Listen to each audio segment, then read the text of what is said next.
Alors maintenant que nous connaissons les organes du tube digestif et que nous avons pu visualiser la transformation des aliments en nutriments à l'intérieur de ce tube digestif, il faut quand même que l'on pose le problème suivant, mais c'est comment les aliments ont pu être transformés lors de leur passage dans ce tube digestif. Où se font ces transformations? Comment se font les transformations donc de ces aliments dans le tube digestif? Alors, si nous avons pu expliquer que les transformations au niveau de la bouche se faisaient grâce aux dents et à la mastication, nous avons vu que lorsque les aliments arrivent au niveau de l'estomac, ils sont en forme pâteuse. Donc, il y a bien des transformations qui doivent se produire aussi au niveau donc d'autres organes que la bouche. Et le premier organe dans lequel on peut effectivement imaginer qu'il y ait des transformations, c'est au niveau, par exemple, de l'estomac. Pour comprendre ce qui se passe au niveau de l'estomac, je vais vous passer deux extraits de vidéo. Une qui relate comment on a pu découvrir ce qu'il y avait de particulier au niveau de l'estomac qui date de 1822 par un médecin, William Beaumont. Ensuite, nous pourrons comparer par rapport à des connaissances actuelles et des techniques beaucoup plus modernes d'observation des organes avec la technique de l'endoscopie.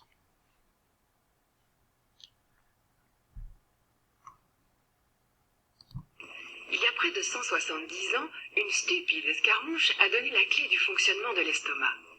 C'était un jour de juin 1822, à la frontière entre le Canada et les États-Unis. Un fourreur canadien-français fut blessé d'un coup de feu qui l'atteignit au flanc, causant une blessure assez large. Un jeune médecin militaire, le docteur William Beaumont, le soigna de son mieux, mais le blessé, bien que considéré comme guéri, conserva au côté gauche une plaie de quelques centimètres qui communiquait avec son estomac.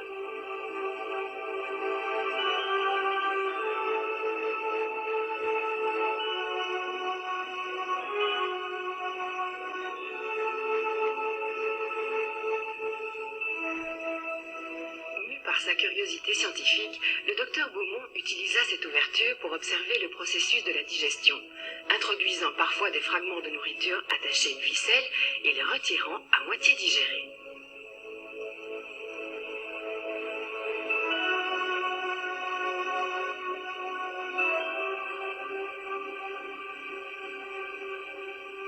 Il put ainsi dresser un tableau des temps nécessaires à la digestion de divers aliments. 2 heures pour le lait, 3h30 pour le pain ou les œufs, plus encore pour les aliments cuisinés dont vous voyez défiler la longue liste. Monsieur Beaumont est sans doute un perfectionniste.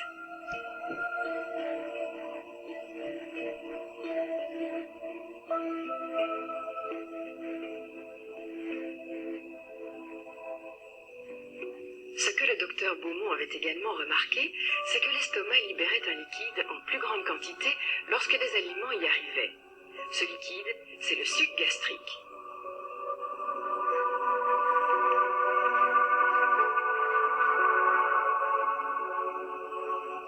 De nos jours, plus besoin de hasard aussi extravagant pour observer l'intérieur de l'estomac.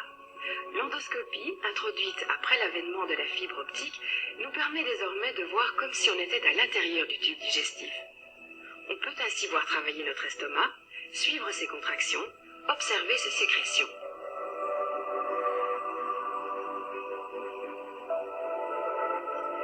C'est dans l'estomac que les aliments sont stockés, broyés, pulvérisés, prédigérés et stérilisés avant d'être envoyés plus loin pour la digestion proprement dite, qui, elle, s'effectue au niveau de l'intestin grêle.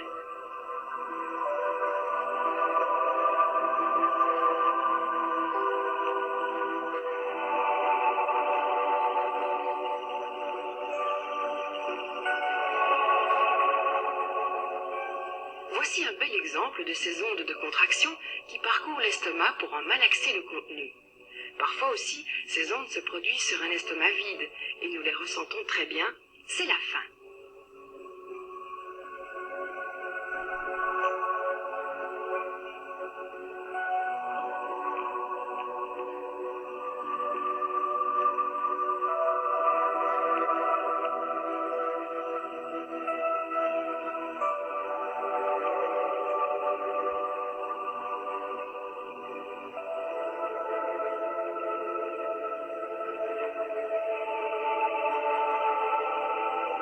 Mais regardons de plus près la paroi de l'estomac. sous le mucus qui la tapisse.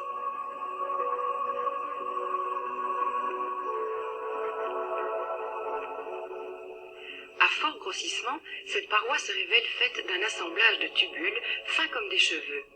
On les appelle les puits gastriques. Il en existe plus de 13 millions dans notre estomac.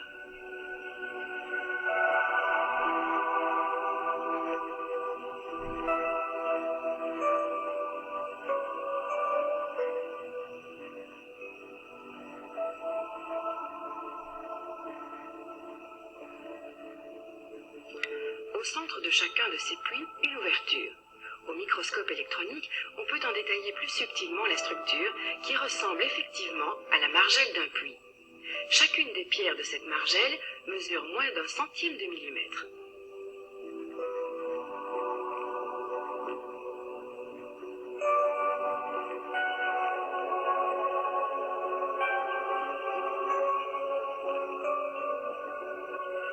C'est dans ces puits que l'estomac fabrique le suc gastrique, le liquide le plus acide de notre corps, puisqu'il contient de l'acide chlorhydrique. Il contient aussi des enzymes, les pepsines, indispensables à la prédigestion des protéines. Alors, si nous faisons le bilan des deux vidéos que vous venez d'observer, nous avons donc celle qui relate la découverte de William Beaumont en 1822, qui découvre donc que dans l'estomac, il y a bien un liquide qui est produit, qu'on va appeler le suc gastrique, et qui est capable de digérer les aliments. Alors je pense que vous avez compris le principe de l'observation de William Beaumont. C'est un chasseur, trappeur, qui est blessé par une balle, et en fait au lieu que sa plaie cicatrice, en fait elle reste ouverte au niveau donc du flanc de son estomac, ce qui lui permet de plonger dedans, grâce à une petite ficelle, différents aliments. Et il découvre qu'à chaque fois les aliments qui plongent dans l'estomac, eh bien sont digérés avec des temps plus ou moins longs. Donc il avait déjà découvert en 1822 cette existence d'un liquide à l'intérieur de l'estomac capable de digérer les aliments et qu'on appelait déjà le suc gastrique. Maintenant, on utilise une autre technique médicale, souvent quand on a des examens médicaux à faire pour observer s'il y a des anomalies ou pas à l'intérieur des organes, on peut utiliser la technique de l'endoscopie. Autrement dit, c'est la technique que vous avez pu observer déjà pour l'appareil respiratoire. On introduit une microcaméra par la bouche et ensuite, grâce à un fin tube, on est capable de diriger donc cette caméra à l'intérieur des organes. Donc on passe par la bouche, l'œsophage et on arrive au niveau de l'estomac. Et là vous avez pu remarquer qu'il y avait quelque chose de très surprenant qui se produisait. On se rend compte que l'estomac, la paroi de l'estomac est capable de bouger. En fait, il y a des véritables ondes de contraction. Ces ondes de contraction vont avoir lieu au niveau de l'estomac mais également au niveau de tout le tube digestif.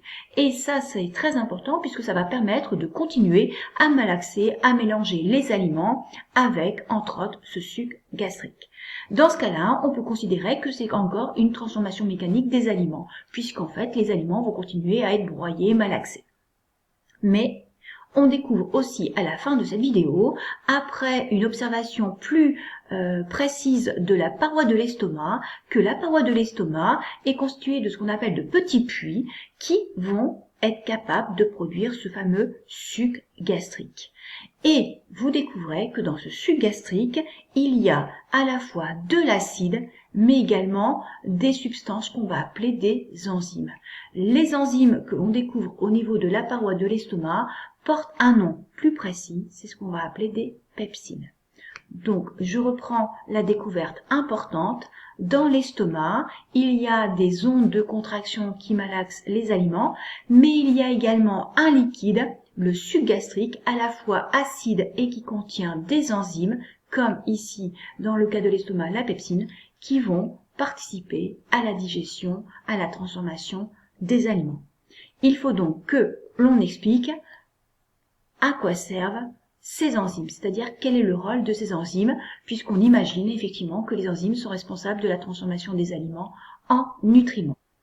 Pour expliquer à quoi servent les enzymes et comment elles vont pouvoir agir ces enzymes, on va prendre l'exemple, donc le rôle des enzymes avec l'exemple en particulier de la pepsine.